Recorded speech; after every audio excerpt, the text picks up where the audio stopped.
Good morning friends, स्वागत है आपका आपके प्लेटफॉर्म RWS सिविल सर्विसेज पर। और मैं हूं तैयार आपके लिए फिर से NCERT सार बैच को लेकर। सभी बच्चे जल्दी जुड़ेंगे ताकि क्लास की शुरुआत की जा सके। पहला जो मिनट होगा आपके चैट का होगा, और अगर कोई दिक्कत नहीं होती है तो क्लास को कंटिन्यू करेंगे। कल शाम को क्लास हुई थी और एज यूजल आज सुबह क्लास हो रही है, और यह क्लास मंडे टू सैटरडे लेते हैं, कुछ एक्स्ट्रा टाइम दे करके लेते हैं ताकि कोर्स को जल्दी से समाप्त किया जा सके। केवल 2 ही चैप्टर अब बाकी है मेडिवल हिस्ट्री में, जिसे हमें कवर करने की आवश्यकता है। एक चैप्टर आज फिनिश करेंगे और 2 चैप्टर और बचा है कि औरंगजेब के काल का है, और फिर एक आपका कुछ कल्चर को लेकर के है, जिसमें कि मुगल कालीन स्थापत्य कला, साहित्य आदि की चर्चा की गई है।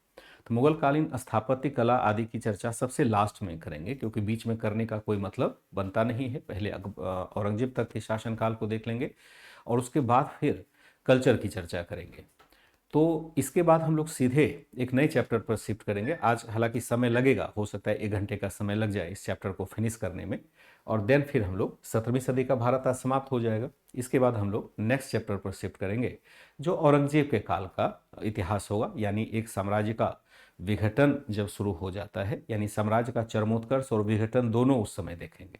औरंगजेब के समय हम देखते हैं सबसे अधिक मुगल साम्राज्य का विस्तार भी होता है, और उसी के काल में के ठीक बाद साम्राज्य का विघटन भी प्रारंभ हो जाता है। तो ये सारा टॉपिक रहेगा अगला।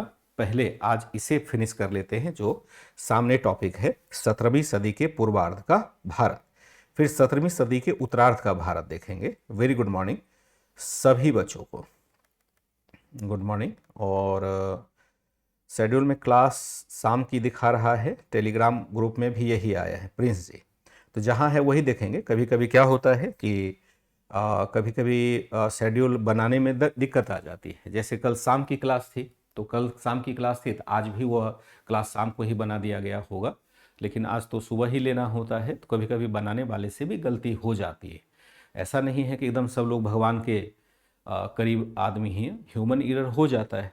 तो मैंने उसको सुधार दिया, और मैंने ऑफिस से सुधार करके इसको क्लास सुबह ही होना है। शाम को अगर बन गया है तो शाम को तो नहीं लेंगे ना, लेना तो सुबह ही है, क्योंकि शेड्यूल आपका यहीं का लगा हुआ है। तो चलिए देखेंगे किस प्रकार से क्लास प्रारंभ होती है। लेंगे 17वीं सदी के पूर्वार्ध का भारत, और इसकी ही चर्चा आगे भी करेंगे। 17वीं सदी के पूर्वार्ध का भारत, पूर्वार्ध का भारत यहां पर होगा, और इसी को कंटिन्यू करेंगे। और जो पढ़ रहे थे वह नगरीय व्यवस्था को पढ़ रहे थे, नगरीय जीवन या नगरीय समाज तथा अर्थव्यवस्था।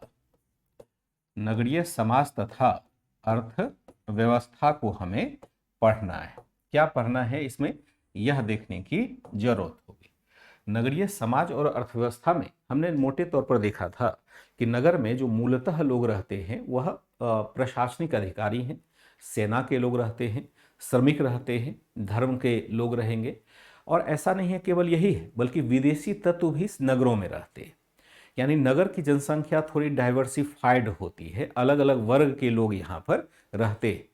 लेकिन फिर भी ओवरऑल देखा जाए तो सबसे बड़ी संख्या यहाँ पर भी गरीबों की ही होती है, चाहे वो श्रमिक हों, चाहे कारीगर हों, चाहे दैनिक मजदूरी करने वाले लोग हों।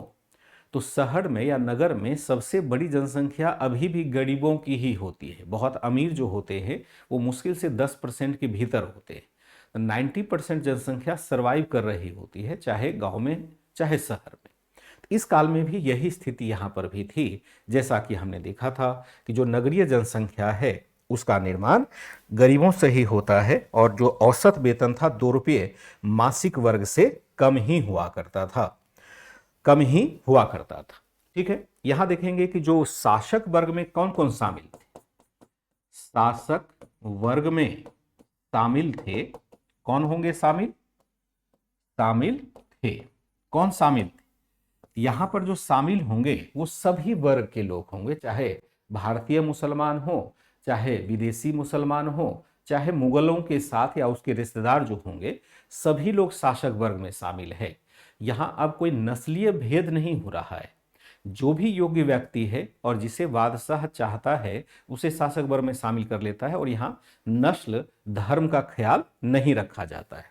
मोटे तौर पर देखेंगे हिंदू तथा मुसलमान दोनों शामिल थे, हिंदू तथा मुसलमान दोनों शामिल थे, मुसलमान दोनों वर्ग थे। यहां पर दोनों वर्ग, यहां शासक वर्ग में आपको हिंदू और मुसलमान दोनों वर्ग दिखाई देंगे, केवल हिंदू या केवल मुसलमान नहीं, बल्कि यहां पर आपको पर्याप्त मात्रा में हिंदुओं की संख्या देखेंगे।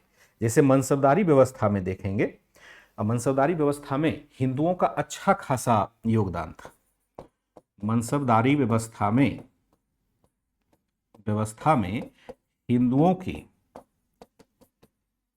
हिंदुओं की अच्छी खासी भागीदारी थी, अच्छी खासी भागीदारी थी, बड़ी भागीदारी हिंदुओं की थी। जैसे देखेंगे भागीदारी थी जो निरंतर बढ़ती भी रही, कैसे बढ़ती भी रही। अगर यहां देखेंगे उदाहरण के तौर पर अकबर के काल में देखेंगे, जैसे कि मनसबदारी व्यवस्था में हिंदू, जो हिंदू है, या ऐसे लिखेंगे, पहले ये लिख देते हैं डाटा कि कैसे यहां पर भागीदारी बढ़ती रही। तो अकबर के शासनकाल में देखेंगे तो लगभग आपका 16% हिंदू समूह था, यानी 1598 तक कुल मनसबदारों का 16% हिंदू समूह था, जो जिनमें से कुछ शक्तिशाली भी थे, जिनमें से कुछ शक्तिशाली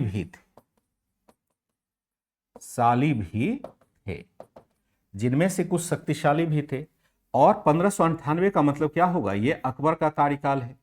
लेकिन आप अगर औरंगजेब के शासनकाल में देखेंगे, 1707 में देखेंगे, 1707 तक यह संख्या बढ़कर कितनी हो जाती है, संख्या कुल मनसबदारों की 33% हो जाती है। मनसबदारों का 33% तक हो जाता है, 33% हो गया। देखिए, आपको लगता होगा कि औरंगजेब विरोधी है, लेकिन मनसबदारों की संख्या यहां पर बढ़कर के बहुत अधिक हो जाती है।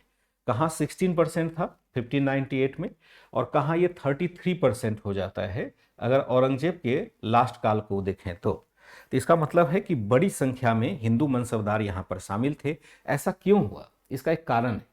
अगर यहां देखेंगे हिंदू मनसबदारों की संख्या बहुत बढ़ गई है, 16% से बढ़कर के 33% हो गया है, तो इसका एक कारण था। इस बढ़ोतरी का एक कारण क्या था, यह भी लिख सकते हैं। इस बढ़ोतरी का एक कारण था, बढ़ोतरी का मूल कारण था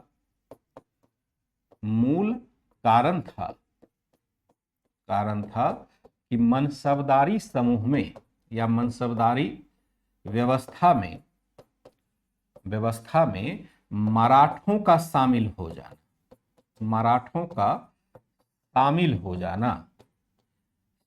हो जाना, इसके पश्चात हम क्या देखते हैं कि दो समूह बड़े महत्वपूर्ण हो जाते हैं, राजपूत तथा मराठे सबसे बड़े हिंदू समूह, राजपूत तथा मराठे सबसे बड़े हिंदू समूह हुआ करते थे। राजपूत तथा मराठे क्या थे, सबसे बड़े हिंदू समूह थे। क्या ये बातें समझ में आ रही है? जैसे हम देखते हैं मनसबदारी व्यवस्था हुआ, और हमने कहा कि मनसबदारी व्यवस्था में सभी वर्गों के लोगों को शामिल किया गया, चाहे वो हिंदुस्तानी हो, चाहे बाहर के लोग हों, चाहे मुगल हों, चाहे विदेशी हों, सभी लोग शामिल किए गए। और मनसबदारी व्यवस्था का अगर हम रेशियो निकालें कि कितने हिंदू थे, कितने मुस्लिम थे, तो अकबर के काल में जहां 16% हिंदू देखते हैं टोटल में से, वहीं औरंगजेब के शासनकाल के अंत तक यह 33% हो गया, 33% हो गया। ऐसा क्यों हुआ? क्योंकि अब साम्राज्य का विस्तार साउथ इंडिया में होता है, और साउथ इंडिया में मराठे बड़ी मात्रा में मुगल मनसबदारी व्यवस्था में शामिल होते हैं। इसकी वजह से मराठे और राजपूत मिलकर के एक बड़ा समूह बना लेते। जैसे उत्तर भारत में राजपूतों की भूमिका थी, दक्षिण भारत में मराठों की भूमिका थी। दोनों हिंदू समूह है, दोनों ने की मात्रा लगभग 33% के आसपास बन जाती है। एक बड़ी मात्रा में हम मनसबदारी व्यवस्था में देखते हैं इनको शामिल होते हैं। फिर हम क्या देखते हैं कि यहाँ पर यहाँ जो होगा, जैसे अन्य जो वर्ग होगा मनसबदारी व्यवस्था के या शासक वर्ग के अन्य वर्ग जो हो जाएंगे, शासक वर्ग में और कौन लोग शामिल थे? वर्ग में शेखजादा। शेखजादा किसको कहते हैं? शेखजादा है भारतीय मुसलमान होंगे, भारतीय मुसलमान तथा विदेशी भी शामिल, विदेशी भी शामिल थे। यानी नगरीय जनसंख्या जो बनी हुई थी वह इन सब से बनी हुई थी, मनसबदारों से बनी थी। एक शब्द आता है शेखजादा, जिसका मतलब है कि जो भारतीय मुसलमान हैं उनके लिए एक शब्द का प्रयोग किया जाता है शेखजादा का। तो ये सारे लोग यहाँ पर शामिल थे, ये सारे लोग शामिल थे। मनसबदारी हमने क्या देखा कि चूंकि कौन सा समूह सबसे बड़ा है, वर्तमान में कहाँ है? वर्तमान में मनसबदारी व्यवस्था है क्या? वर्तमान में कहीं मनसबदारी व्यवस्था है? निज़म मतलब सिली सा क्वेश्चन पूछते हो ना, मतलब कुछ दिमाग का अप्लाई करेंगे ना। वर्तमान में क्या मनसबदारी व्यवस्था है? क्या समूह हम देखेंगे, कितना समूह है? मतलब हमेशा गलत दिशा में ही सोचना शुरू कर दोगे। बात हो रही है अकबर के काल की, मुगल काल की, उसकी तुलना वर्तमान में हम क्या करेंगे, कैसे करेंगे? थोड़ा परहेज कीजिए ऐसे चीज़ों से। क्लास में कम से कम यह ध्यान रखिए कि आपकी ही अज्ञानता प्रकट हो जाती है ऐसे में। तो शासक वर्ग में हम क्या देखते हैं? शेखजादा तथा विदेशी भी शामिल थे इस काल में। वस्तुतः यहां देखेंगे मुगल मनसबदारी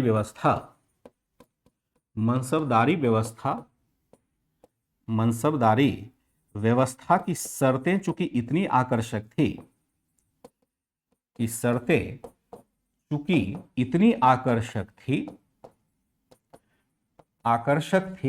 कि क्या करना था? आकर्षक थी कि इसमें शामिल होने के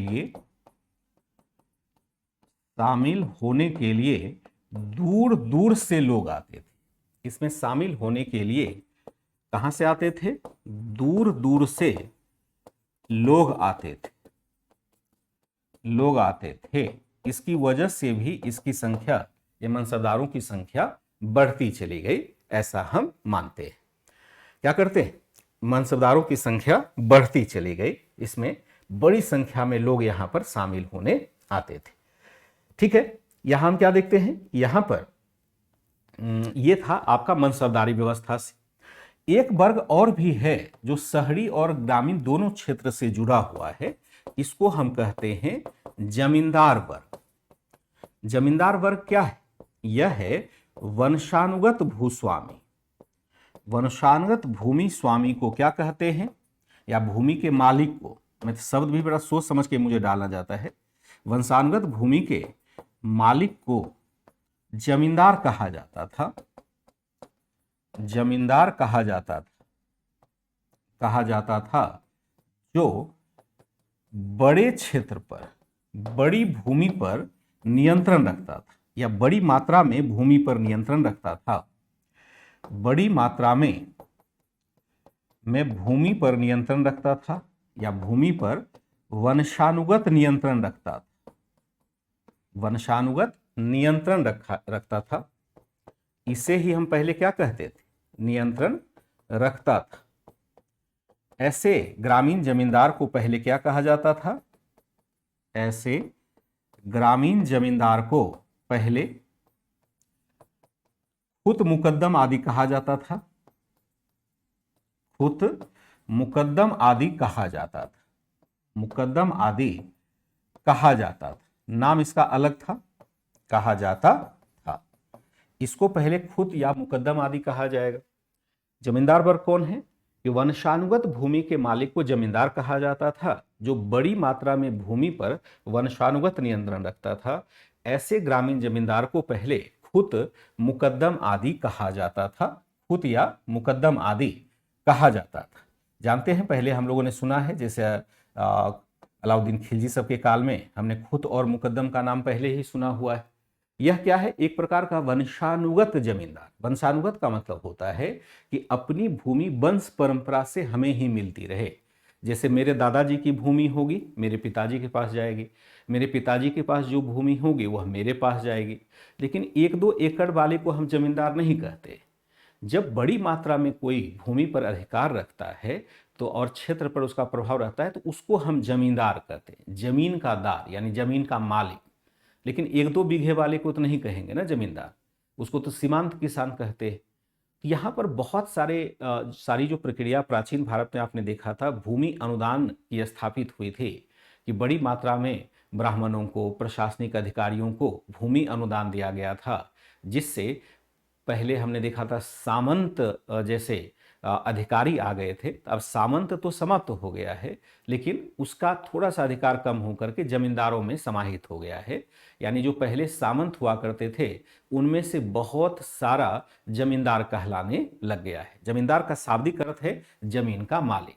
जमीन का मालिक मतलब छोटे जमीन का मालिक नहीं, बड़े जमीन का मालिक जमींदार कहलाएगा। खुद मुकद्दम ही इसको पहले कहा करते थे। पहले के समय खुद या मुकद्दम आदि कहा करते थे। इसमें हमने क्या देखा कि एक तरह से इसे अपनी भूमि पर, इसे क्या था, इसे अपनी भूमि पर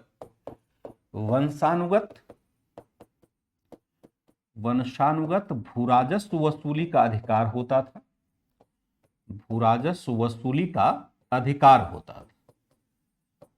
अधिकार होता था जिसे ताल्लुकेदारी फारसी शब्द है, जिसे ताल्लुकेदारी अथवा जमींदारी कहा जाता,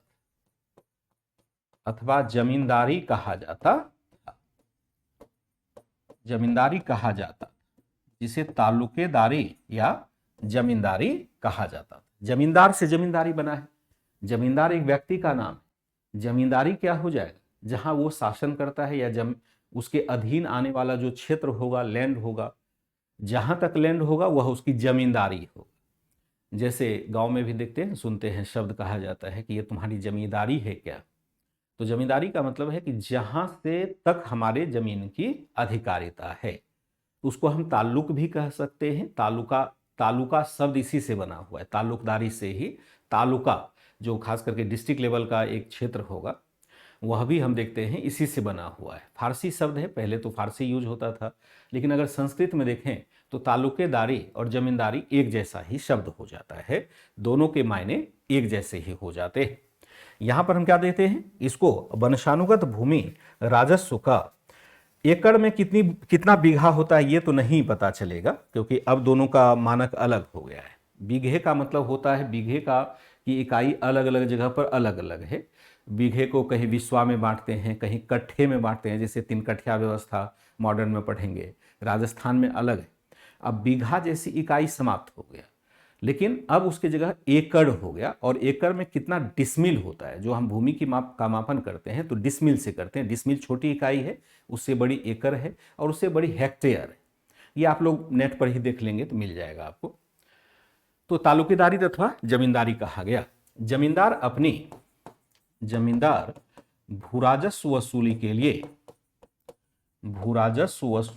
लिए अपनी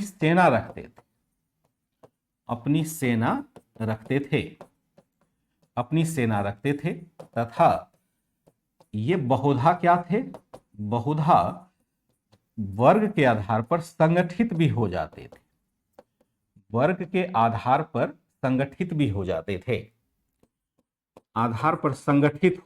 थे। और कभी कभी मुगलों को भी चुनौती दे जाते थे। अबुल फजल ने बताया है कि जमींदारों के अधीन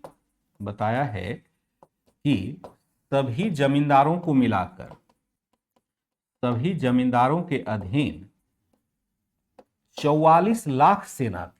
अधीन 44 लाख की सेना थी।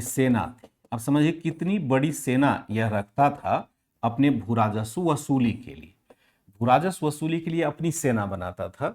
अबुल फजल लिखता है कि सभी जमींदारों को मिला दिया जाए तो इसकी संख्या बहुत बड़ी थी, 44 लाख जमींदारों की सेना थी, सभी जमींदारों को मिला के। जमींदार पूरे देश में बिखरे हुए हैं, लेकिन इतनी बड़ी सेना थी इसके पास कि अगर ये सामूहिक रूप से संगठित करे तो मुगलों को भी भू राजस्व वसूलने में नाकू चने चबाने पड़ जाते थे। मुगल भी अपनी सेना लेकर के ही इससे मुकाबला कर सकते थे। एक तरह से इस समय का ये बहुत ही पावरफुल लैंडलॉर्ड था, पावरफुल यह वर्ग बन जाता है। जमींदार भू राजस्व वसूली के लिए अपनी सेना रखते थे तथा ये बहुधा वर्ग के आधार पर संगठित हो जाते थे। अबुल फजल बताता है, अबुल फजल ने बताया है कि सभी जमींदारों के अधीन लगभग 44 लाख की सेना होती थी। 44 लाख की सेना यहां पर हो जाती थी, बहुत बड़ी सेना यहां पर बनती है। फिर हम क्या देखते हैं कि यहां कोई मध्य वर्ग था क्या? मध्य वर्ग यहां था तो वर्नियर कहता है, वर्नियर नामक फ्रांसीसी यात्री विवरण देता है, यात्री विवरण देता है कि यहां पर देता है कि भारत में मध्यम वर्ग नहीं था, भारत में मध्यम वर्ग नहीं था। अब मध्यम वर्ग किसको कहते हैं? जो मिडिल क्लास है, अभी भी आप लोग शब्द सुनते हैं। एक निम्न वर्ग है जिसके पास पैसे बहुत कम है, एक उच्च वर्ग है जिसके पास बहुत पैसे है, जैसे अंबानी वगैरह है तो उनके पास बहुत पैसे है। एक निम्न वर्ग है जैसे किसान है, श्रमिक है, ये निम्न वर्ग का हो गया। और एक इसके बीच में होता है मिडिल वर्ग। मिडिल मतलब मध्य वर्ग जिसको कहते हैं। मध्य वर्ग जैसे हम लोग हुए, आप लोग हुए, ये क्या कहलाएंगे? मध्य वर्ग कहेंगे, मिडिल क्लास कहलाते हैं। मिडिल क्लास की संख्या सबसे बड़ी होती है किसी भी देश में, यही अर्थव्यवस्था का आधार तैयार करता है। लेकिन अब सवाल उत्पन्न होता है कि मिडिल क्लास हम किसको कहते हैं? कौन है मिडिल क्लास के लोग? तो मिडिल क्लास के लोग वो है जो नौकरी पेशा है, जो सरकारी अधिकारी हो सकते हैं, प्राइवेट में काम करने वाले हो सकते हैं, जो नौकरी पेशा लोग हैं, प्रोफेशनल्स है, जैसे डॉक्टर है, इंजीनियर है, वकील है, नौकरी पेशा लोग हैं, या इसके संबंधित जो सर्विस देने वाले लोग हैं, सभी मध्यम वर्ग कहलाते हैं। वर्तमान में यही परिभाषा है मध्य वर्ग की। लेकिन फ्रांसवा वर्नियर कहता है, वर्नियर एक फ्रांसीसी यात्री था, यह कहता है कि भारत में मध्यम वर्ग था ही नहीं, या तो उच्च वर्ग था या निम्न वर्ग था, यह कहने की कोशिश करता है। जबकि ऐसा है नहीं, ऐसा नहीं हो सकता, क्योंकि मध्यम वर्ग तो हमेशा रहता ही रहता है। हमने क्या देखा? लेकिन मान के चलते हैं कि नहीं था, हालांकि माना जा सकता है, हालांकि माना जा सकता है कि व्यापारी, माना जा सकता है कि व्यापारी नौकरी पेशा लोग, जो नौकरी करते हैं, पेशा लोग हो जाएगा, जो प्रोफेशनल्स हो जाएंगे। माना जाता है कि व्यापारी होगा या नौकरी पेशा जो लोग होंगे, या जो पेशेवर लोग होंगे, दुकानदार होंगे, नौकरी पेशा लोग, दुकानदार, पेशेवर लोग आदि क्या होंगे? लोग आदि मध्य वर्ग की भूमिका निभाते होंगे, आदि मध्य वर्ग की भूमिका निभाते होंगे, ऐसा हम मान सकते हैं। क्योंकि यही वर्ग वर्तमान में भी जो व्यापारी है, नौकरी पेशा लोग है, दुकानदार है, प्रोफेशनल्स हैं। पेशेवर लोग का मतलब क्या है? प्रोफेशनल्स हैं। जैसे डॉक्टर, प्रोफेशनल्स का मतलब क्या है? कि अभी तो हम देखते हैं डॉक्टर है, इंजीनियर है, कारीगर है, ड्राइवर है, बहुत सारे ऐसे लोग हैं जो कि पेशा, किसी पेशे से जो जुड़ा हुआ लोग होता है, किसी व्यवसाय, किसी विशेष स्किल से जुड़ा हुआ लोग पेशेवर कहलाता है। जैसे कंप्यूटर ऑपरेटर हम सकते हैं, जैसे वकालत का जो पेशा करता है उसको वकील कहते हैं, जो डॉक्टरी करता है उसको डॉक्टर कहते हैं। ये सब किसी खास न खास प्रोफेशन से जुड़े हुए हैं। जैसे टीचर भी एक प्रोफेशनल्स हुआ। तो ऐसे प्रोफेशनल्स को हम वहाँ पर भी देखते हैं, बहुत सारे ऐसे होंगे जो अलग अलग टाइप के काम करते होंगे जैसे वर्तमान में किया जाता है। तो ये सब शायद मध्य वर्ग की भूमिका में रहे होंगे, ऐसा हम मान सकते हैं। हाँ, प्रोफेशनल पूछा जाता है, बिल्कुल पूछा जाता है। तो ध्यान रखिएगा कि एनसीईआरटी जो है ना तकरीबन 80% हमारी बातें क्लियर कर देता है, एडवांस लेवल तक की भी अगर कॉन्सेप्ट के स्तर पर देखें तो। फैक्ट्स थोड़ा कम है यहाँ, लेकिन कॉन्सेप्ट भर के दिया हुआ है। यही वजह है कि मैं भाग नहीं पाता हूँ, मुझे मतलब अगर मैं ईमानदारी से प्रयास कर रहा हूँ तो मैं किसी चीज़ को, जैसे ये लाइन में नहीं लिखा था, आपको कोई फर्क नहीं पड़ता क्योंकि आपको तो थोड़ी कम जानकारी, अभी बच्चे हैं तो कम जानकारी है। लेकिन अगर इसको नहीं लिखा था तो मध्य वर्ग के बारे में आप शायद कभी जान ही नहीं पाते कि मिडिल क्लास किसको कहते हैं, और फिर आगे चल करके जैसे ही आप एडवांस लेवल की क्लास में जाते तो वहाँ तो इतना रुक करके समझाना किसी भी के लिए संभव नहीं होगा, तेजी से चलते हैं क्योंकि एक एक शब्द की व्याख्या कैसे किया जाएगा।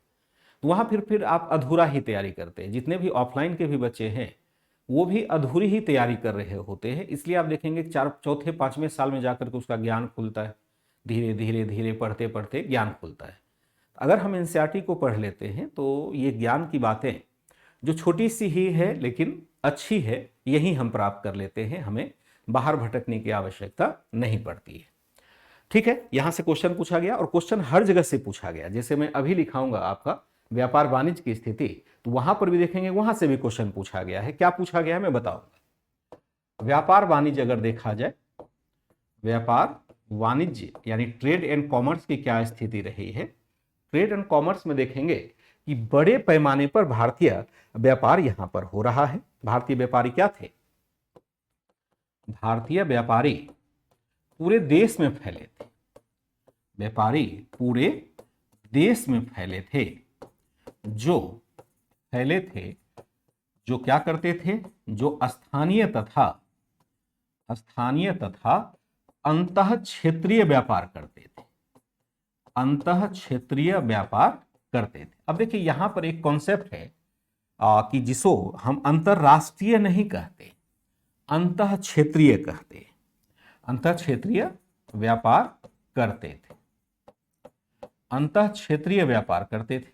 अब देखिए अंतः क्षेत्रीय का मतलब क्या होता है। उस समय भले मुगलों के द्वारा एक बड़े क्षेत्र पर शासन किया गया, लेकिन असल में बहुत सारे राज्य तो फिर भी स्वतंत्र थे या स्वायत्त थे। तो उन क्षेत्रों के बीच में जो व्यापार हो रहा है, जो भारत का ही पार्ट है, लेकिन एक शासन में नहीं है, अलग अलग शासन यहां पर हमेशा मौजूद रहा है। तो उन क्षेत्रों के बीच में होने वाले व्यापार को हम अंतः क्षेत्रीय व्यापार करेंगे। और जब भारतीय लैंड से दूसरे देश में हम व्यापार करते हैं तो उसको हम अंतरराष्ट्रीय व्यापार कहते हैं। यद्यपि मुगल काल में ही अंतरराष्ट्रीय व्यापार भी बढ़ा, क्योंकि इसी काल में यूरोपीय कंपनी भी यहां आते हैं। यह भी लिख सकते हैं, इस काल में पुर्तगाली, डच, ब्रिटिश तथा फ्रांसीसी जैसी कंपनी स्थापित होती है। कंपनी भारत से व्यापार करने के लिए आए, भारत से व्यापार करने के लिए आई, व्यापार करने के लिए आई। इससे क्या होता है, इससे भारत का अंतरराष्ट्रीय व्यापार भी बढ़ा। भारत का अंतरराष्ट्रीय व्यापार भी बढ़ा। व्यापार भी बढ़ा यानी दूसरे राष्ट्र के लिए जब हम व्यापार करते हैं तो उसको अंतरराष्ट्रीय व्यापार कहते हैं। दूसरे क्षेत्र के लिए व्यापार करते हैं तो उसको अंतः क्षेत्रीय व्यापार करते हैं। स्थानीय स्तर पर अगर हम व्यापार करते हैं तो उसको हम स्थानीय व्यापार कहते हैं। भारतीय व्यापारी पूरे देश में फैले थे, जो स्थानीय और अंतः क्षेत्रीय व्यापार करते थे। इस काल में पुर्तगाली, डच, ब्रिटिश तथा फ्रांसीसी जैसी कंपनी भारत से व्यापार करने के लिए आई। इससे भारत का अंतर्राष्ट्रीय व्यापार भी बढ़ा। वैसे हम सभी कंपनियों के बारे में आधुनिक भारत में जाकर के पढ़ते हैं। आधुनिक भारत में हम पढ़ते हैं यूरोपीय व्यापारिक कंपनियों का भारत आगमन, लेकिन असल में ये कंपनियां तो मुगल काल में ही आ चुकी थी। आप देखेंगे 1498 में वास्को डी गामा आ चुका था, जबकि भारत में मुगल शासन की स्थापना भी नहीं हुई थी। फिर आप देखेंगे 1600 ईस्वी में ब्रिटिश भी आ चुका था, जबकि यहाँ अकबर का शासनकाल चल रहा था। 1664 में जब औरंगजेब का शासनकाल था तो सबसे लास्ट कंपनी फ्रांसीसी भी आ चुकी थी। यानी मुगल काल की स्थापना से पहले ही यूरोपीय व्यापारिक कंपनियां भारत आ चुकी थी और ये लगातार आती रही आगे के काल तक।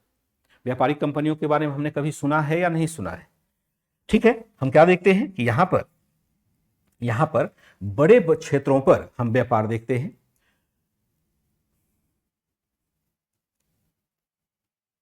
ठीक है, बड़े क्षेत्र पर हम क्या देखते हैं कि व्यापार यहां होता है।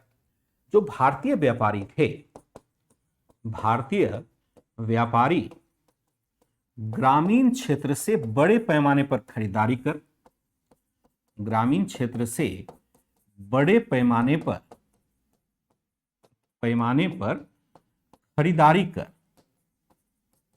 खरीदारी कर इसे विभिन्न क्षेत्रों में बेचते थे, विभिन्न क्षेत्रों में बेचते थे।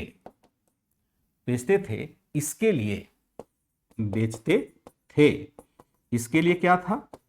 इसके लिए वे क्या करते थे? के लिए वे ग्रामीण क्षेत्र में अपने एजेंट भी बनाते थे, ग्रामीण क्षेत्र में अपने एजेंट भी रखते थे। एजेंट को दलाल कहते हैं। एजेंट भी नियुक्त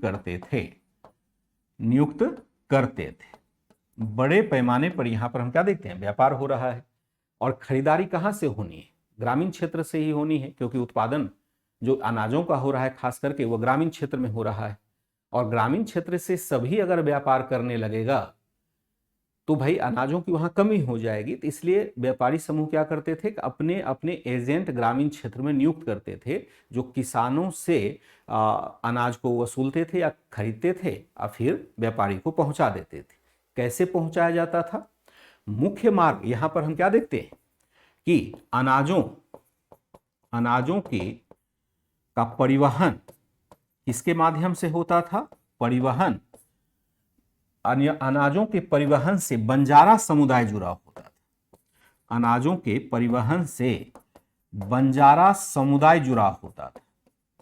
बंजारा क्या होता है? घुमंतू समुदाय जुड़ा होता था, जो हजारों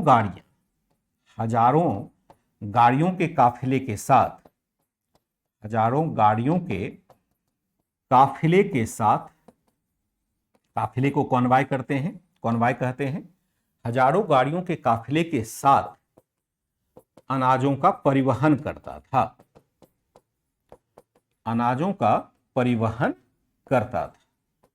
हजारों गाड़ियों के काफिले के साथ अनाजों का परिवहन करता था। एक समुदाय था जिसका नाम बंजारा है। अभी भी आप अगर नाम सुनते होंगे, शायद ये समुदाय अभी भी दिख जाए। अब तो ये व्यापार नहीं करता है, छोटे छोटे शिल्प में जुड़ा होता है।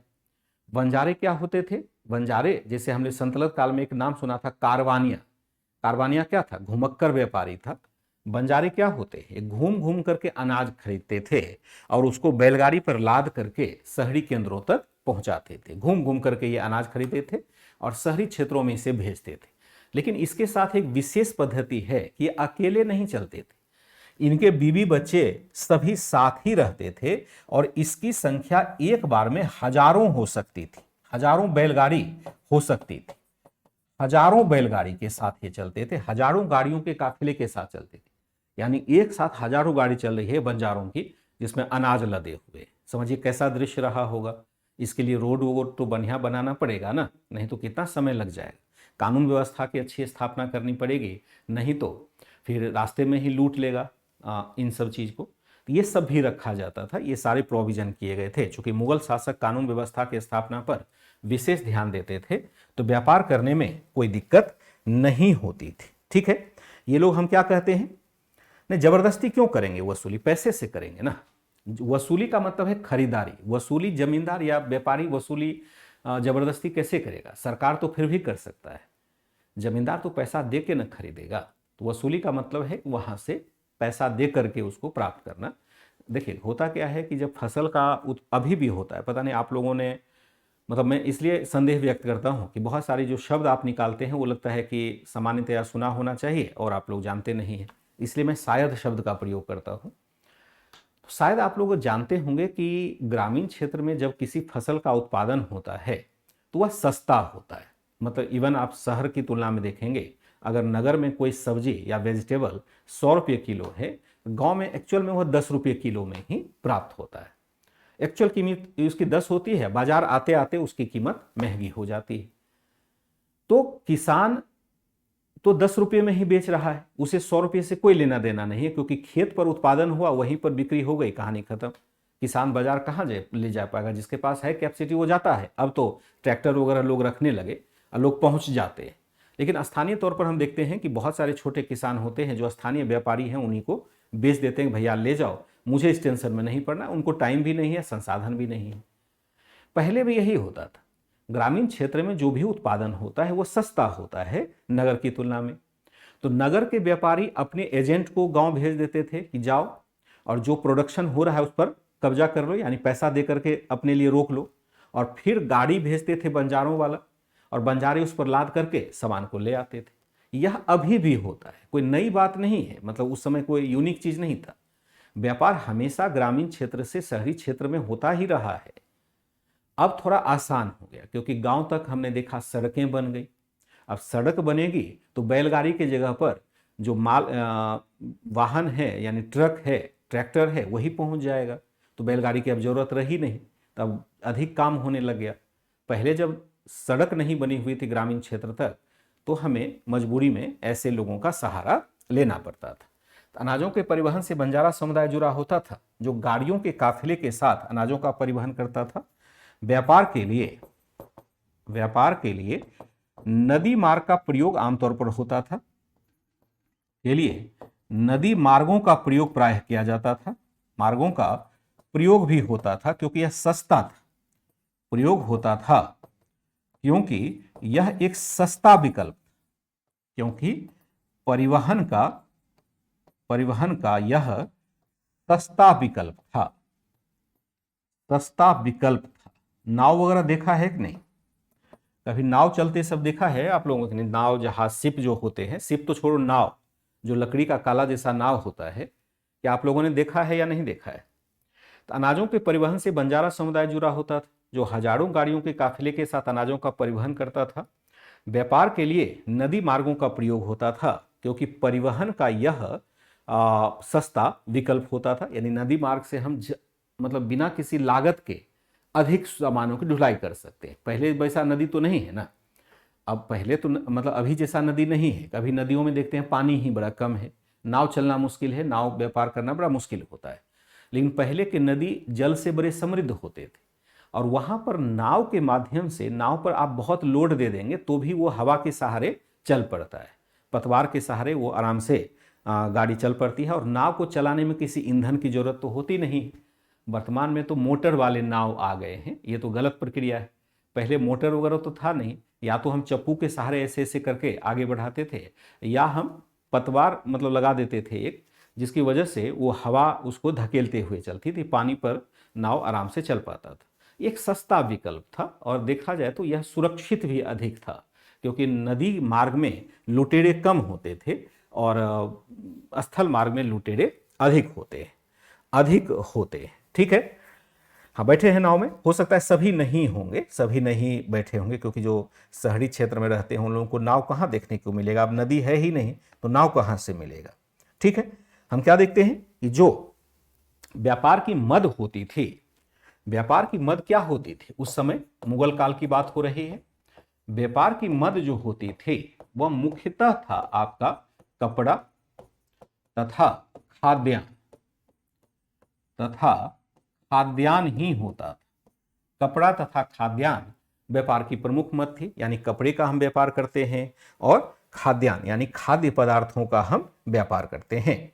जैसे हम क्या देखते हैं कि यहाँ पर बंगाल का निर्यात क्या होता था। अगर बंगाल के क्षेत्र में देखें, बंगाल में आपको सूती वस्त्र, मलमल वस्त्र, मलमल होता है महीन सूती वस्त्र, महीन सूती वस्त्र होता है। फिर देखेंगे रेशमी वस्त्र आदि, रेशमी वस्त्र का निर्यात करता था, निर्यात होता था। मलमल बड़ा फेमस चीज है, मलमल मतलब मुलायम से मलमल शब्द बना है, एकदम मुलायम होता है। जो बंगाल का क्षेत्र देखेंगे ना, खास करके अभी भी, जो बंगाल का मतलब बांग्लादेश, पहले तो दोनों एक था, तो बांग्लादेश में अभी भी सूती वस्त्र बहुत अधिक है। जो आप शर्ट वगैरह पहनते हैं, हाल के दिनों में, अभी तो बांग्लादेश थोड़ा अनरेस्ट के दौर से गुजर रहा है, लेकिन शेख हसीना के शासनकाल में जब वहाँ धार्मिक कट्टरपंथ वगैरह कम हुआ था या उस पर अंकुश लगाया गया था, तो बंगाल सूती वस्त्र उत्पादन का बहुत बड़ा केंद्र अभी भी बन गया था, पहले भी है। इसलिए है कि वह समुद्र के किनारे है, और समुद्र के किनारे की जलवायु ऐसी होती है जिसके धागे कम टूटते हैं। सूती वस्त्र में जितना महीन धागा आप निकाल सकते हैं उतना बढ़िया मिलेगा, मतलब वहाँ उतना बढ़िया वस्त्र बनेगा, क्योंकि वस्त्र जो निर्माण होता है वह महीन और मोटे धागे से ही होता है। मोटे धागे का वस्त्र, जैसे खादी वस्त्र देखेंगे, उसमें पानी का एब्जॉर्बेशन ज़्यादा होता है, तो वह उतना बढ़िया नहीं माना जाता है। जितना पानी वो अवशोषित करेगा उतना जल्दी वो फट जाएगा, पहनना भी कंफर्टेबल नहीं होगा, खुरदरा होगा। और जो सिल्क का वस्त्र है या महीन वस्त्र है, उसको पहनना थोड़ा कंफर्टेबल होता है, क्योंकि उसका वेट भी बड़ा कम होता है। तो बंगाल के क्षेत्र में मलमल बहुत अधिक उत्पादित होता था। मलमल क्या था? महीन धागे का सूती वस्त्र था। अब महीन का मतलब इतना महीन है जिसको आंखों से देखना मुश्किल है, इतना पतला धागा निकाला जाता था कि पूरा माना जाता है कि एक थान जो होता है 40 मीटर का या मान लो 80 मीटर का एक थान है, उस पूरे थान के कपड़े को एक अंगूठी के, मतलब एक रिंग के बीच से निकाला जा सकता था, इतना महीन होता था। मतलब यह कपड़ा मलमल बहुत फेमस था। और जब यह कपड़ा यूरोप पहुंचा, यूरोपीय व्यापारी कंपनियों ने जब यह कपड़ा यूरोप पहुंचाया, तो यूरोप में भारतीय सूती वस्त्र की धूम मच गई। इसको खरीदने के लिए लोग मतलब बेसब्र हो गए कि मुझे भारत का ही सूती वस्त्र चाहिए। इसलिए व्यापार बहुत तेजी से आगे बढ़ता है। आगे मैं लिखाता हूं वो भी चीज। तो बंगाल से हम क्या देखते हैं? सूती वस्त्र, मलमल या रेशमी वस्त्र का निर्यात बेहतर तरीके से होता था। कोरोमंडल तट क्या हो जाएगा? कोरोमंडल तट, कोरोमंडल तट गोवा के, केरला के आसपास होगा। यहां से हम क्या देखते हैं? यहां से भी सूती वस्त्र तथा मसालों का निर्यात होता था। मसालों का निर्यात यहां से होता था और बड़े पैमाने पर होता था। फिर देखते हैं गुजरात का तट भी बहुत फेमस है। गुजरात में अगर देखें, यहीं पर आपका सूरत बंदरगाह है, जो बहुत यानी सबसे बड़ा बंदरगाह इसमें सूरत ही होता था। यह क्या था? विदेशी वस्तुओं का प्रवेश द्वार था। विदेशी वस्तुओं का प्रवेश द्वार यही बंदरगाह का प्रवेश या भारत में प्रवेश यहीं से होता था। भारत में प्रवेश यहीं से होता था, प्रवेश इसी बंदरगाह से होता था, पहले भी होता रहा है, बंदरगाह से होता था, इसी बंदरगाह से होता था। गुजरात कहाँ है पता है ना? अगर हम भारत के नक्शे को देखें तो भारत, अगर मैं देखता हूं मैप अगर होगा तो मैप में बता देता हूं आपको। जैसे मैप तो है, एक है, ये वाला मैप है। अगर हम गुजरात की बात करें तो गुजरात है कहाँ एक्चुअल में? तो गुजरात जो है, ये वाला एरिया हमारा गुजरात, चाहे आधुनिक काल हो, और ये वाला जो एरिया है हमारा बंगाल, बहुत फेमस रहा है दोनों प्राचीन काल से। प्राचीन काल में ही देखेंगे कि बंगाल में ताम्रलिप्ति बंदरगाह होता था, और ताम्रलिप्ति बंदरगाह से इधर हम व्यापार करते थे। यहां आप देखेंगे गुजरात में दो बंदरगाह प्राचीन काल में होता था। भड़ोच होता था, एक बहुत फेमस बंदरगाह था भड़ोच, और यहां से हम क्या करते हैं? इस एरिया से यानी मध्य एशिया के साथ हम व्यापार करते हैं। चाहे घोड़े को मंगाना हो तो बंदरगाह कौन चाहिए? गुजरात चाहिए। चाहे विदेशी जो भी वस्तु आ रही है वो असल में इसी बंदरगाह पर आकर के रुकता था। इसलिए जितने भी शासक देखेंगे, चाहे अलाउद्दीन खिलजी को देखें, चाहे अकबर को देखें, वह गुजरात पर जरूर नियंत्रण हासिल करना चाहता था, क्योंकि वहां से आर्थिक लाभ बहुत अधिक होता था। आगे चल करके आधुनिक भारत में देखेंगे कि यहां पर एक बंदरगाह स्थापित होता है जिसका नाम है सूरत बंदरगाह। सूरत अभी शहर भी बड़ा फेमस है गुजरात का। सूरत बंदरगाह माना जाता है कि भारत का सबसे बड़ा बंदरगाह था और भारत की सभी विदेशी वस्तुओं का एकमात्र प्रवेश द्वार भी था। पहले जब सभी कंपनियां नहीं आई थी तो यहीं से व्यापार होता था, गुजरात के तट से।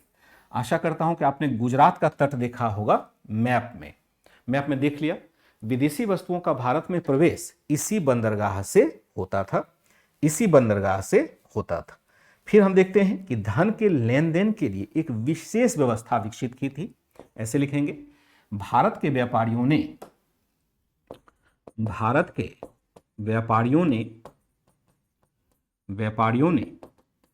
अंतः क्षेत्रीय व्यापार के लिए धन के लेन देन की एक बेहतर व्यवस्था स्थापित की थी। धन के लेन देन की एक बेहतर व्यवस्था स्थापित की थी। व्यवस्था स्थापित की थी, जिसे हम क्या कहते थे?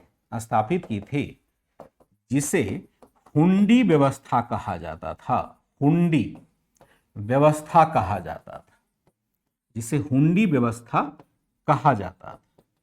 यह क्या जाता था? यह एक प्रकार का डिमांड नोट होता था। यह एक प्रकार का डिमांड नोट होता था। डिमांड नोट समझते हैं, इकोनॉमी में आपने पढ़ा होगा। यह एक प्रकार का डिमांड नोट होता था।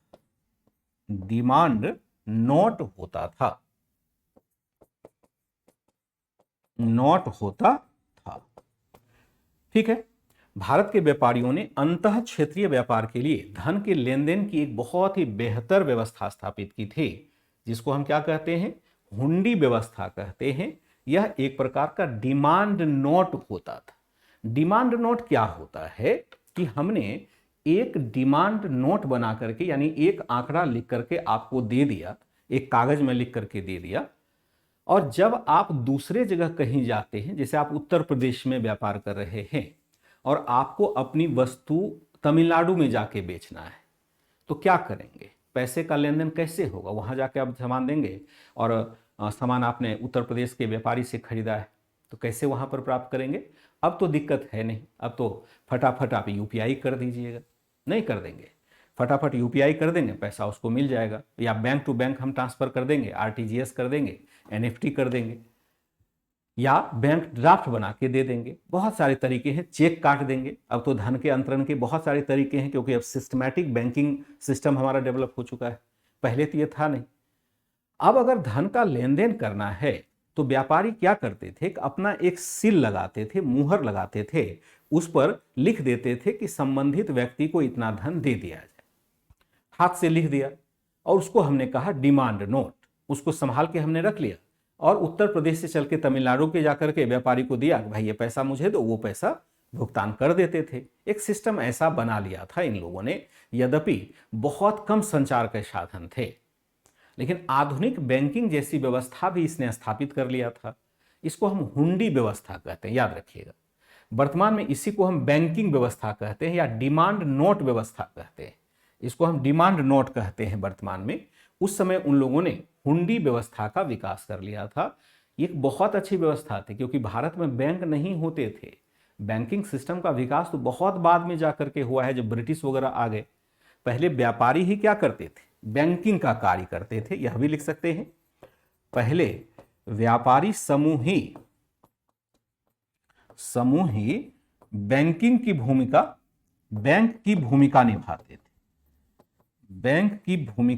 निभाते थे। पहले भी ऐसा होता था, प्राचीन काल में भी, और यहां पर भी हो रहा है। बैंक सिस्टम अभी डेवलप नहीं हुआ है और धन के लेन देन के लिए हमने एक हुंडी व्यवस्था का विकास कर लिया है। बहुत अच्छी व्यवस्था थी। ठीक है, हमने क्या देखा? एक तरह से डिमांड नोट को हिंदी में मांग पत्र कह सकते हैं। बिल्कुल कह सकते हैं सिमम।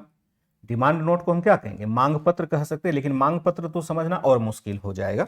इसलिए मैंने यहां पर आपको अलग अलग मतलब डिमांड नोट ही लिखा दिया है। जैसे व्यापारी समुदाय अलग अलग क्षेत्र में अलग अलग नाम से जाने जाते थे। व्यापारी समुदाय समुदाय अलग अलग क्षेत्र में, यहां से प्रश्न पूछा गया है, अलग अलग क्षेत्र में अलग अलग नाम से जाने जाते थे, अलग अलग नाम से जाने जाते थे, जिनमें से जाते थे जिनमें हिंदू तथा मुस्लिम दोनों समुदाय शामिल थे, जिनमें हिंदू तथा मुस्लिम दोनों समूह शामिल थे, दोनों समूह शामिल थे, समूह शामिल थे, हिंदू तथा मुस्लिम दोनों समूह शामिल थे। और लेंगे यहां पर उदाहरण। उदाहरण अगर देखें तो यहां पर होगा गुजरात में, अगर देखें तो कौन सा व्यापारी समुदाय था, यहां पर बोहरा व्यापारी था, बोहरा व्यापारी, यानी जिसका पदनाम जो था बोहरा था।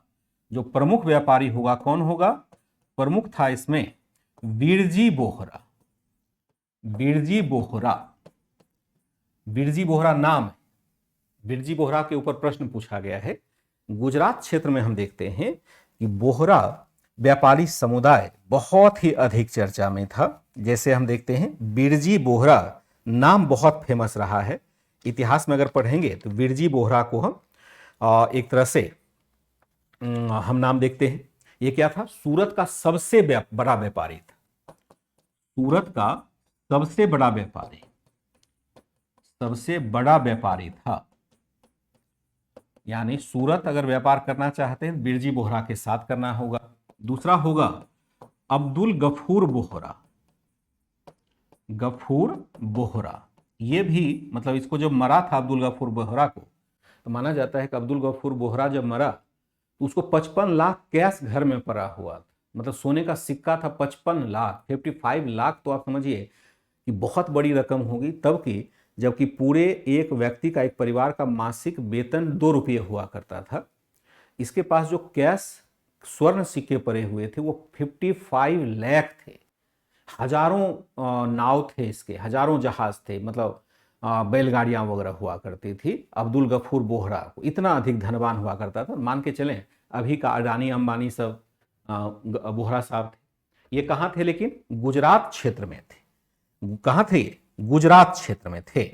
दूसरे तरह देखते हैं, जैसे राजस्थान में हम देखेंगे तो राजस्थान के क्षेत्र में आपको जो मिलेगा वह मिलेगा ओसवाल, ओसवाल समूह। ओसवाल को ही हम क्या कहते हैं, मारवाड़ी समूह भी कहते हैं, मारवाड़ी समूह भी कहते हैं।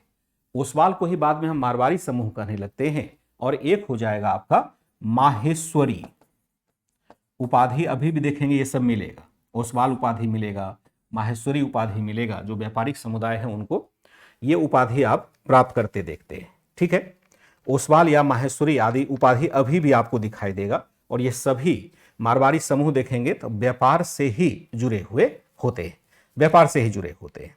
फिर हम देखते हैं जैसे कोरोमंडल तट में देखेंगे तो यहां पर चेट्टी व्यापारी होगा, कोरोमंडल तट, कोरोमंडल तट पर देखेंगे तो यहां पर क्या होगा, चेट्टी व्यापारी, चेट्टी या चेट्टी भी कहते हैं, व्यापारी समूह, व्यापारी। इसका जो प्रमुख हो जाएगा, इसका 2 नाम यहां के भी मिलते हैं, एनसीईआरटी में बहुत अच्छा दिया गया है इसके बारे में। यह 2 नाम होगा, एक होगा काशी बीरन्ना, एक क्या होगा, काशी बीरन्ना, काशी वीरन्ना चेट्टी, वीरन्ना चेट्टी नाम है, क्या नाम है, काशी बीरन्ना चेट्टी। इसका पूरा नाम क्या है, काशी बीरन्ना चेट्टी। और सुनका राम चेट्टी, एक दूसरा कौन था, सुनका राम चेट्टी, इसका भी नाम लिख लेते हैं, सुनका राम चेट्टी।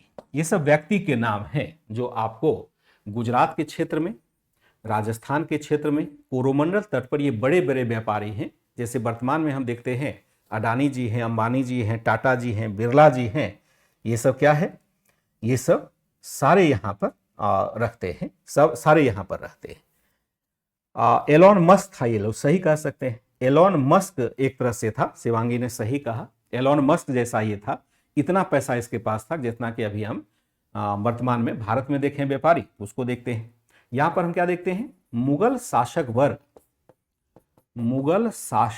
वर्ग क्या करते थे, वर्ग व्यापारियों को संरक्षण देते थे, व्यापारियों को संरक्षण देते थे। व्यापारी वर्ग वैसे तो बड़े धनी थे, व्यापारी वर्ग वैसे तो क्या थे, वैसे तो धनी होते थे, लेकिन क्या करते थे, लेकिन वे अपना जीवन गरीबों की तरह बिताते थे, गरीबों की तरह बिताते थे। क्यों बिताते थे, चमक दमक से दूर रहते थे, चमक दमक से दूर रहते थे, चमक दमक तो दिखावा होगा, दूर रहते थे ताकि राज्य की नजर उसकी समृद्धि पर ना पड़े, ताकि राज्य की नजर उसकी समृद्धि पर ना पड़े, उसकी समृद्धि पर ना पड़े।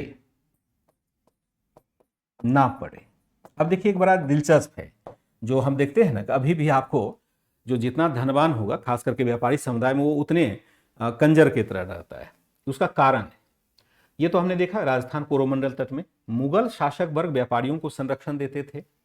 व्यापारी वर्ग वैसे तो धनी होते थे, लेकिन वो अपना जीवन क्या करते थे, गरीबों की तरह बिताते थे। तरह शब्द यहां पर दो दिया, गरीबों की तरह बिताते थे, चमक दमक से दूर रहते थे ताकि राज्य की नजर उसकी समृद्धि पर ना पड़े। अब ये लोग क्या सोचते हैं, जो व्यापारी समुदाय है ये वैसे तो बड़े पैसे वाले हैं, लेकिन ये दिखावा नहीं कर सकते हैं। जैसे दिखावा करेंगे प्रशासनिक अधिकारियों की तरफ खूब दिखावा करेंगे, जैसे अभी आप सोचते हैं कि कोई अमीर आदमी है, आपके मन में ये किसी व्यक्ति को देखते ही भाव आता है कि यह व्यक्ति अमीर है या गरीब है। कैसे आप आकलन करते हैं, तो मनुष्य के लाइफ स्टाइल से आप आकलन करते हैं। आपने देखा किसी का बड़ा घर है तो आपने कह दिया ये जरूर अमीर रहा होगा। आपने देखा किसी के पास बड़ी गाड़ी है या बहुत सारी गाड़ी है तो आपने कहा जरूर ये अमीर रहा होगा। और मान लो अनजान व्यक्ति को आपने देखा, तब कैसे गरीबी अमीरी का परिचय आप देखेंगे, कैसे परिचय मिलेगा। तो वह गरीब जो व्यक्ति होगा संबंधित, अगर खूब बढ़िया कपड़ा पहना आता है, जूता पहना होता है, उसके शरीर से खुशबू निकल रही होती है, बाल एकदम संवारे हुए होते हैं, एकदम टिप टॉप दिखेगा, आप कहेंगे जरूर इसके बढ़िया बढ़िया मोबाइल फोन रखेगा, कहेंगे अरे ये तो जरूर अमीर ही होगा। देखते ही आप कह देते हैं कि अमीर होगा। और कोई व्यक्ति जो एकदम भिखारी टाइप का है, फटा कपड़ा पहना है, गंदा है, धूल धूसरित है, पैरों में जूते नहीं है या है तो फटे हुए हैं, तो उसको आप कहेंगे जरूर ये कम पैसे वाला रहा हो। अंदाजा हम लोग इसी तरह से लगाते हैं। ये बात अलग है कि आजकल की स्थिति थोड़ी अलग हो गई है। बहुत सारे गरीब लोग भी दिखावा करके अमीर बनने की कोशिश करते हैं, यानी कर्ज लेकर के अपना जीवन यापन करते हैं और उसका जीवन तो बर्बाद होना ही होना होता है। वैसा कभी नहीं करना चाहिए, दिखावे का जीवन कभी नहीं जीना चाहिए। जो हमारी आर्थिक स्थिति है उसमें 2 पैसा बचा के चलें और बाकी पैसे को खर्च करें। दिखावा किसके लिए करना, छोटा सा संसार है। दिखावे में अगर एक भी पैसा आपने बर्बाद किया, इसका मतलब है कि आपने अपने जीवन को दांव पर लगाया। तो देखिए व्यापारियों से सीखिए। व्यापारी बड़े पैसे वाले थे, लेकिन अपने आप को ये छोटे घर में रखते थे, गरीब दिखाते थे और गरीब दिखा करके ये साबित करते थे कि भाई हमारे पास पैसा वैसा है नहीं, ताकि राज्य इसके पैसे को ना छीन ले। अगर बहुत अमीर है तो राज्य क्या करेगा, उससे पैसा का डिमांड करेगा, इसलिए वो गरीब ही बने रहते थे। अभी भी उत्तर प्रदेश में एक कोई मुझे याद तो नहीं है, शायद कानपुर के आसपास एक छापा पड़ा था किसी गुप्ता बंधु पर या पता नहीं, कुछ इसी टाइप के कुछ टाइकून थे, उनके ऊपर छापा पड़ा था। तो कानपुर के आसपास की घटना है। तो पता चला कि वो भाई साहब जो थे, गुप्ता भाई साहब थे तो बड़े अरबपति, लेकिन पार्टी वार्टी में भी चप्पल पहने ही चले जाते थे। कुछ दिन पहले की घटना है, पेपर पढ़ते तो याद आता। वो स्कूटर से टूटे से स्कूटर से चलते थे, जबकि वो तो हेलीकॉप्टर से चल सकते थे, और चप्पल ही पहना हुआ है, किसी तरह से हम मतलब गरीब तरह ही रहता है। ये व्यापारियों की खासियत होती है, वो दिखावा नहीं करेगा क्योंकि लोगों की नज़र लग जाती है उसको। इस तरह से हम क्या देखते हैं कि ये व्यापारी एक तरह से अपने आप को क्या करते थे कि गरीब दिखाते थे, गरीब दिखाते थे। कारण है, कारण क्या है कि कारण यह है कि यहां पर उनको लगता था कि कहीं राज्य उसके धन को खर्च ना कर दे या प्राप्त ना कर ले। अब यहां एक सवाल उत्पन्न होता है कि 17वीं शताब्दी में व्यापार वाणिज्य में बढ़ोतरी के क्या कारण थे। 17वीं सदी में व्यापार वाणिज्य में बढ़ोतरी के क्या कारण थे, वाणिज्य में बढ़ोतरी के कारण क्या थे, ये कारण यहां पर क्या थे तो जरा देखेंगे। पहला जो कारण होगा वह होगा राजनीतिक स्थिरता, यानी बड़े क्षेत्र में राजनीतिक स्थिरता का होना, क्षेत्र में राजनीतिक स्थिरता स्थापित होना, राजनीतिक स्थिरता स्थापित होना। इसका मतलब है कि यहां पर मुगल शासन स्थापित है, तो मुगल शासन एक बड़े क्षेत्र पर शासन कर रहा है, तो स्वाभाविक है कि यहां पर व्यापार अच्छा होगा। फिर हम देखते हैं मुगल शासकों द्वारा कानून व्यवस्था की स्थापना करना,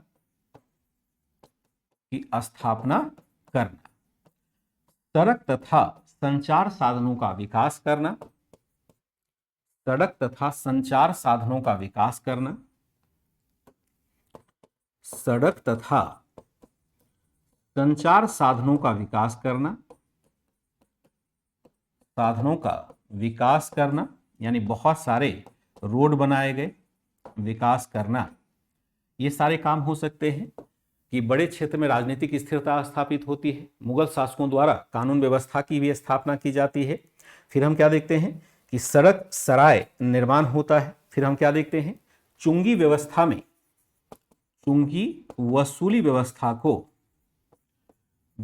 को एकीकृत करना, कृषि का विकास होना, यानी कृषि का विकास होगा तभी तो उत्पादन बढ़ेगा, विकास होना, नए नए सिक्कों को जारी करना, अनेक सिक्के जारी किए गए, जारी करना। फिर हम देखते हैं यूरोपीय कंपनियों द्वारा निर्यात को बढ़ावा देना,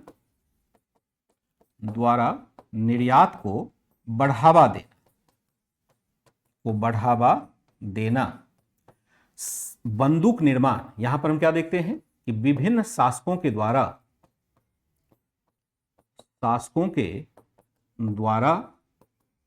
रक्षा उत्पादन के लिए प्रयास करना, रक्षा उत्पादन को बढ़ाया जाता है। शाहजहां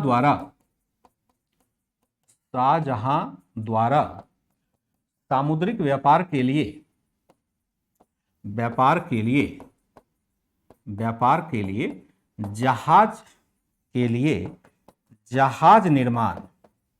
जहाज निर्माण उद्योग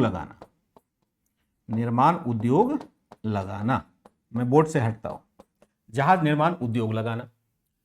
क्यों बढ़ोतरी होती है व्यापार की कि बड़े क्षेत्र में राजनीतिक स्थिरता स्थापित होती है, मुगल शासकों द्वारा कानून व्यवस्था की स्थापना की जाती है, सड़क तथा संचार साधनों का विकास होता है, चुंगी वसूली व्यवस्था को एकीकृत किया जाता है, कृषि का विकास होता है, नए नए सिक्कों को जारी किया जाता है, यूरोपीय कंपनियों द्वारा निर्यात को बढ़ावा दिया जाता है, विभिन्न शासकों के द्वारा रक्षा उत्पादन के लिए प्रयास किया जाना, यानी जैसे अकबर और शाहजहां देखेंगे नए नए बंदूक और तोप निर्माण कर रहे हैं, शाहजहां द्वारा सामुद्रिक व्यापार के लिए जहाज निर्माण उद्योग लगाना। ये सारे कारण ऐसे थे जिसकी वजह से हमें व्यापार बड़े पैमाने पर बड़े पैमाने पर हम क्या देखते हैं कि वर्तमान में मतलब बड़े पैमाने पर व्यापार वाणिज्य में बढ़ोतरी होती है। यही एक कारण था। परिणाम क्या रहा? परिणाम इसका रहा, व्यापार में बढ़ोतरी का परिणाम क्या रहता है?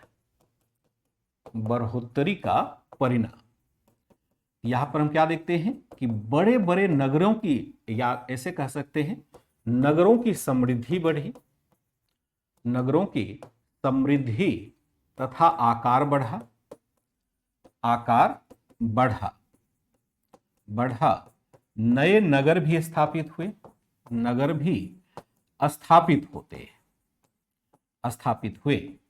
इसका विवरण, इन सब का विवरण किसके द्वारा दिया जाता है? इन सब का विवरण विदेशी यात्रियों भी द्वारा दिया गया है। विवरण किसके द्वारा दिया गया है? विदेशी यात्रियों द्वारा दिया गया है, यात्रियों द्वारा दिया गया है। उदाहरण के लिए दिया गया है, यहां लेंगे उदाहरण, उदाहरण यहां लेंगे। इसका विवरण हम किसके द्वारा देखते हैं? विदेशी यात्रियों के द्वारा दिया गया है। अगर यहां पर एग्जाम्पल लेते हैं तो जैसे रॉल्फ फिच, एक ब्रिटिश यात्री था, रॉल्फ फिच कहता है, ब्रिटिश यात्री एक रॉल्फ फिच, ब्रिटिश यात्री, एक नाम था आपका रॉल्फ फिच, अकबर के काल में आया था। यह क्या कहता है? यह कहता है कि आगरा तथा दिल्ली क्या थे? तथा दिल्ली लंदन से बड़े, लंदन से बड़े शहर हैं, शहर है। अब रॉल्फ फिच लंदन का है और उस समय यूरोप का सबसे बड़ा शहर लंदन ही हुआ करता था। जबकि ये कहता है यहां आया तो आगरा और दिल्ली को इतना बड़ा देखा, इतना बड़ा नगर था। ये कहता है कि यह नगर जो है लंदन से भी बड़ा है। हम नहीं कह रहे, ब्रिटिश यात्री खुद कह रहा है कि मेरा जो नगर है लंदन वह छोटा है। किससे? आगरा और आगरा से। आगरा के साथ हम दिल्ली नहीं करेंगे बल्कि यहां लिखेंगे फतेहपुर सीकरी, क्योंकि इसमें दिल्ली बड़ा नहीं था, तथा फतेहपुर सीकरी, फतेहपुर सीकरी लंदन से बड़े, लंदन से बड़े। दूसरा कौन कहता है? यहां कहता है रॉल्फ फिच ने कहा, और फिर इसी टाइप का विवरण देता है मानसरेत कहता है, मानसरेत, फादर मानसरेत। मानसरेत कौन है? पुर्तगाली, पुर्तगाली है। यह कहता है कि लाहौर, लाहौर यूरोप के किसी भी नगर से, किसी भी नगर से छोटा नहीं, नगर से छोटा नहीं। यानी लाहौर भी क्या है? बहुत बड़ा नगर है, कहने का कोशिश यह कर रहा है। एक वर्नियर नामक यात्री था, वह क्या है कि एक वर्नियर नामक यात्री था जो कहता है, फ्रांसवा वर्नियर है, वर्नियर कहाँ है? फ्रांस का है। फ्रांसीसी यात्री वर्नियर यहां भारतीय नगरों के बारे में विवरण देता है कि जो दिल्ली है वह पेरिस से कम नहीं है। पेरिस कहाँ का शहर है? फ्रांस का। दिल्ली पेरिस से कम नहीं है, से कम नहीं है, कम नहीं है। तथा आगरा क्या है? आगरा दिल्ली से भी बड़ा है, दिल्ली से बड़ा है। एक और नगर कहता है वह अहमदाबाद, अहमदाबाद गुजरात में है। क्या कहता है कि दिल्ली पेरिस से कम नहीं है और जो लंदन आगरा है वह दिल्ली से भी बड़ा है। हमने क्या देखा? अहमदाबाद लंदन जितना बड़ा शहर है, जितना बड़ा शहर है। यह क्या दिखाता है? बड़ा शहर है। ये सारी बातें यह दिखाता है कि भारत के नगर उस समय यूरोप के किसी भी नगर से बड़े हुआ करते थे। व्यापार में बढ़ोतरी के पहला परिणाम क्या होते हैं? पहला परिणाम हुआ कि नगरों की समृद्धि तथा आकार बढ़ा, नए नगर भी स्थापित हुए। इन सब का विवरण विदेशी यात्रियों द्वारा दिया गया है। ब्रिटिश यात्री रॉल्फ फिच कहता है कि आगरा तथा फतेहपुर सीकरी लंदन से बड़े हैं। फादर मानसरेत कहता है कि लाहौर यूरोप के किसी नगर से छोटा नहीं है। वर्नियर कहता है दिल्ली पेरिस से कम नहीं है, आगरा दिल्ली से बड़ा है, अहमदाबाद लंदन जितना बड़ा है। यानी इस समय भारत के जितने भी नगर हैं सभी विदेशी नगरों से बड़े ही हैं, छोटा नहीं है। बहुत बड़ा यहाँ पर नगर यहाँ पर हमें दिख जाता है। यह विदेशी यात्री या ऐसे विदेशी यात्री एक और विवरण देते हैं। ऐसे विदेशी यात्री देते हैं कि भारत से इतना अधिक व्यापार होता है, मैं आगे लिख देता हूं, ये विदेशी यात्री यह भी विवरण देते हैं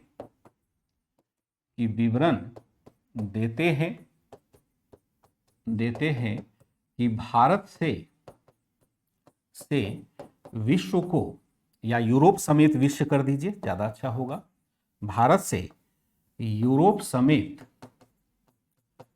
समेत विश्व को इतना अधिक निर्यात होता है, विश्व को अत्यधिक निर्यात होता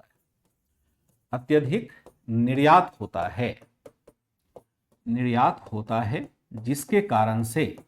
जिसके कारण विश्व की समस्त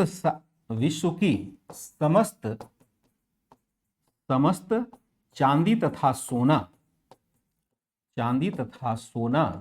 भारत के क्षेत्र में आ जाता है। सोना भारत के क्षेत्र में आ जाता है। इसको आप नहीं समझेंगे, मैं इसको आ रहा है। भारत एक प्रकार से क्या है? भारत एक प्रकार से सोने तथा चांदी के दलदल के समान है। सोने के दलदल के समान है। क्या लिखा हमने, एक बार पढ़ेंगे। ये विदेशी यात्री यह भी विवरण देते हैं कि भारत से यूरोप समेत विश्व को अत्यधिक निर्यात होता है, जिसके कारण विश्व की समस्त चांदी तथा सोना भारत के क्षेत्र में आ रहा है। भारत एक प्रकार से सोने तथा चांदी के दलदल के समान है। इसका क्या मतलब हुआ कि सोने और चांदी सबसे अधिक भारत में क्यों आएंगे? पहले जो व्यापार होता था, अभी तो वर्तमान में हम व्यापार देखते हैं, विदेशी व्यापार, देशी व्यापार होता है, आपने इकोनॉमी में पढ़ा है। तो व्यापार जो पहले होता था, पहले कोई टोकन करेंसी जैसी चीज तो थी नहीं, या डॉलर जैसा कोई मानक तो नहीं था जो अंतर्राष्ट्रीय मुद्रा के रूप में स्वीकृत हो। पहले जो व्यापार होता था वह सोने और चांदी में कैश ही होता था। यानी आप बड़ी वस्तु खरीदना चाहते हैं तो सोना लाइए, या वैसे ही सोने का सिक्का लाइए। छोटी वस्तु खरीदना चाहते हैं तो आप चांदी लाइए, तांबा लाइए। यानी जो भी वस्तु का व्यापार होगा वह धातु के माध्यम से ही होगा, या वस्तु विनिमय होगा। यानी एक वस्तु दीजिए, दूसरी वस्तु लीजिए। तो वस्तु विनिमय तो विदेश व्यापार में कठिन है, क्योंकि भारत से यूरोप के लोग सोने चांदी नहीं ले जा रहे हैं ना, यहां से तो सूती वस्त्र ले जा रहे हैं, मसाले ले जा रहे हैं। तो उसके बदले यूरोप भारत को क्या देगा वस्तु? यूरोप में तो बहुत ठंड पड़ती है, वहां ऊनी वस्त्र होता है। उलन वस्त्र भारत की जरूरत है नहीं। उलन वस्त्र हम लोग मुश्किल से 1-2 महीने पहनते हैं। भारत के गरीब किसान उलन वस्त्र लेके क्या करेंगे?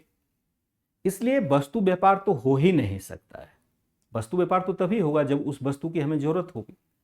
तो यूरोपीय व्यापारिक कंपनियां या अरब लोग अगर भारत से व्यापार कर रहा है तो सोने और चांदी में कर रहा है। यानी भारतीय को सोना या चांदी देता है, उसके बदले वस्तु खरीद करके ले जाता है। वर्नियर कहता है कि यह व्यापार इतना अधिक हो रहा है कि समस्त विश्व की सोना चांदी भारत की तरफ आ रही है, और भारत सोने चांदी के दलदल के समान होगा। दलदल क्या होता है? जो दलदली इलाका होता है वहां पानी तो होता है लेकिन पानी दिखेगा नहीं। तो कहा कि जैसे कि दलदली इलाके में जाकर के नदी का पानी समाहित हो जाता है और बाहर से नहीं दिखता है, वैसे ही भारत में भी सोना चांदी बड़े पैमाने पर आ रहा है। यानी समस्त विश्व का सबसे बड़ा व्यापारिक हिस्सेदारी भारत के पास है। लेकिन भारत तो अभी बहुत पिछड़ा हुआ है, यह भी विचार करने वाली बात है। इसका दूसरा परिणाम क्या होता है कि बड़े पैमाने पर सोना चांदी आने के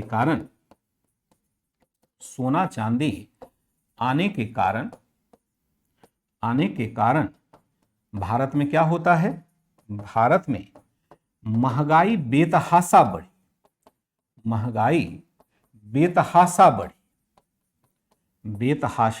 बढ़ी, बहुत तेज महंगाई बढ़ी। महंगाई जो होती है, जो महंगाई को हम क्या कहते हैं? मुद्रास्फीति। महंगाई बेतहाशा यहां पर बढ़ती है, बहुत तेज महंगाई हो जाती है। क्यों? क्योंकि यहां हमारे बेतहाशा बढ़ी, क्योंकि बड़े पैमाने पर सोना चांदी आने के कारण भारत में महंगाई बेतहाशा बढ़ती है। कुछ ही वर्षों में वस्तुओं की कीमत दुगने से अधिक बढ़ गई। वस्तुओं की कीमत में भारी बढ़ोतरी होती है। क्या महंगाई बढ़नी चाहिए? नहीं बढ़नी चाहिए। महंगाई हम क्या देखते हैं, बहुत तेजी से बढ़ी, क्योंकि लोगों का परचेजिंग कैपेसिटी बढ़ा। महंगाई कैसे बढ़ता है? इकोनॉमी में आपने पढ़ा होगा, डिमांड एंड सप्लाई का रूल पढ़ा है ना, डिमांड एंड सप्लाई का रूल सभी बच्चों ने जरूर पढ़ लिया होगा, क्योंकि इकोनॉमी तो अब खत्म भी हो गया है। तो डिमांड एंड सप्लाई का रूल क्या कहता है? डिमांड एंड सप्लाई का रूल कहता है कि अगर अधिक डिमांड है, सप्लाई कम है, तो महंगाई बढ़ेगी। वस्तु की मात्रा ज्यादा चाहिए और वस्तु है नहीं, तो स्वाभाविक है बाजार की कीमत बढ़ जाए। और अगर सप्लाई अधिक हो गया और वस्तु की मांग कम है, डिमांड कम है, सप्लाई अधिक हो गया और वस्तु की मांग कम है, तो महंगाई घट जाए। स्वाभाविक सी प्रक्रिया है, बाजार की मुख्य क्रियाएं यही है। डिमांड एंड सप्लाई से ही बाजार चलता है और वस्तुओं की कीमत में उतार चढ़ाव आता है। अब देखिए, अगर आपके पास पैसा अधिक आ जाए तो स्वाभाविक है कि आप अधिक खर्च करेंगे। जैसे अभी मान लो आप 10,000 रुपये आपके पास है, या मेरे पास 10,000 रुपये है, मैं 10,000 रुपये में ही शिक्षा भी दूंगा, बच्चे को खाना भी खाऊंगा, जितने रिचुअल्स हैं उसको भी फॉलो करूंगा, और मेरे पास 10 लाख आ जाए तो मेरे पास पैसे अधिक आएंगे और मैं उन वस्तुओं को भी खरीद पाऊंगा जो अभी तक मैं नहीं खरीद पाता था। यानी उन वस्तुओं का उत्पादन जो एक खास वर्ग के लिए हुआ था, उन वस्तुओं को मैं भी खरीद पाऊंगा, या मेरे जैसे बहुत सारे लोग खरीद पाएंगे। जैसे भी कैश फ्लो बढ़ेगा, वैसे ही मार्केट में डिमांड उत्पन्न होगा, क्योंकि पैसे की एक प्रवृत्ति होती है कि हम उससे वस्तु को पहले खरीदते हैं। तो यहां पर कैश फ्लो बढ़ा, बड़े पैमाने पर सोना चांदी लोगों के पास आ रहा है, तो स्वाभाविक है कि वस्तु कीमत बहुत तेजी से बढ़ेगी, क्योंकि अब डिमांड बढ़ जाएगा। पैसा रहते ही डिमांड बढ़ता है, और डिमांड जैसे ही बढ़ेगा, सप्लाई तो उस हिसाब से कभी नहीं बढ़ता है, कभी भी सप्लाई नहीं बढ़ेगा। इस वजह से हम क्या देखते हैं, महंगाई बढ़ जाती है, मुद्रास्फीति काफी तेजी से इस समय बढ़ी। डिमांड एंड सप्लाई रूल को जरूर समझिएगा। यह था बहुत ही सारगर्भित तरीके से यह बढ़ा। ठीक है टुनटुन भारती, समझ पा रहे हैं ना कि किस प्रकार से यहां पर इस काल में अर्थव्यवस्था की महंगाई बढ़ रही होगी। अब दिक्कत क्या हुई, जब यहां कहा जा रहा है कि भारत के सभी नगर बहुत बड़े हैं, भारत व्यापार निर्यात वगैरह खूब कर रहा है, भारत के सभी बड़े शहर लंदन से भी बड़े हैं, तो भारत यूरोप की तुलना में पिछड़ क्यों गया? भारत क्यों एक पिछड़ा हुआ देश है और यूरोप एक समृद्ध देश है? क्यों? इसलिए कि अंग्रेज यहां पर आते हैं और अंग्रेजों ने भारत का शोषण इस रूप से किया कि भारत की सारी समृद्धि नष्ट हो गई। लेकिन काली दोष अंग्रेजों को नहीं देंगे, कुछ दोष मुगलों को भी देना पड़ेगा।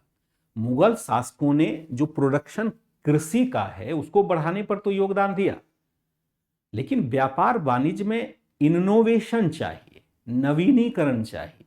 जब तक आप नया चीज उत्पाद नहीं बनाएंगे, जो मार्केट का डिमांड है, अगर वह नहीं बनाएंगे तो आप पिछड़ जाएंगे।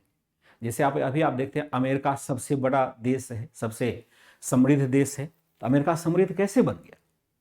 इनोवेशन के आधार पर। जैसे उसने नया नया चीज बनाया, जैसे आप गाड़ी, अभी कार वगैरह देखते हैं ना, कार मार्केट पहले नहीं था, कार का विकास नहीं हुआ था, क्योंकि कार बनाने के लिए जरूरी था कि एक ऐसा इंजन बनाया जाए। जो इंजन होता है, एक इंजन आपने देखा है गांव में पंप सेट होता है, इंजन आपने देखा है पंप सेट होता है, जिसमें डीजल डालते हैं और हैंडल मार के चलाते हैं, तो फिर वह पानी खींच लेता है। लेकिन अगर उसकी तुलना में आप बिजली वाले मोटर को चलाएं, वह ज्यादा इफिशियंट है, आवाज भी कम है। इसी तरह से गाड़ी चलाने के लिए एक ऐसे इंजन की जरूरत थी जिसमें ईंधन यानी फ्यूल अंदर जले, जिसको हम कहते हैं अंतर्दहन इंजन। फ्यूल अंदर, जैसे आप बाइक चलाते हैं, बाइक में आप पेट्रोल डालते हैं, देखते हैं कि धुआं निकलता ही नहीं है। 4 स्ट्रोक वाले में पहले जो पुरानी बाइक थी उससे धुआं निकलता था, क्योंकि ईंधन पूरा जलता ही नहीं था। अब आप कोई भी देखिए, कार देखें या 4 स्ट्रोक बाइक देखें, कहीं पर भी आपको धुआं निकलता हुआ नजर नहीं आएगा। धुआं तभी निकलेगा जबकि उसका पिस्टन वगैरह खराब होगा। तो ऐसा कैसे हुआ? ऐसा इसलिए हुआ कि हमने एक ऐसा इंजन बना लिया जिसमें कि कंप्लीट फ्यूल रिड्यूस हो जाता है, यानी जल जाता है, अवशेष बहुत कम बचता है, जिसको हम देख नहीं सकते। निकलता तो है धुआं, लेकिन हम देख नहीं पाते। कार्बन पार्टिकल्स उसमें बहुत कम होते। अमेरिका ने ये सबसे पहले डेवलप कर लिया, और डेवलप करते ही अमेरिका की अर्थव्यवस्था स्विंग कर गई सीधा ऊपर की तरफ। नहीं तो अमेरिका तो पहले ब्रिटेन का ही गुलाम हुआ करता था। अमेरिका कौन सा बड़ा देश था, लेकिन हमने इनोवेशन पर ध्यान नहीं दिया।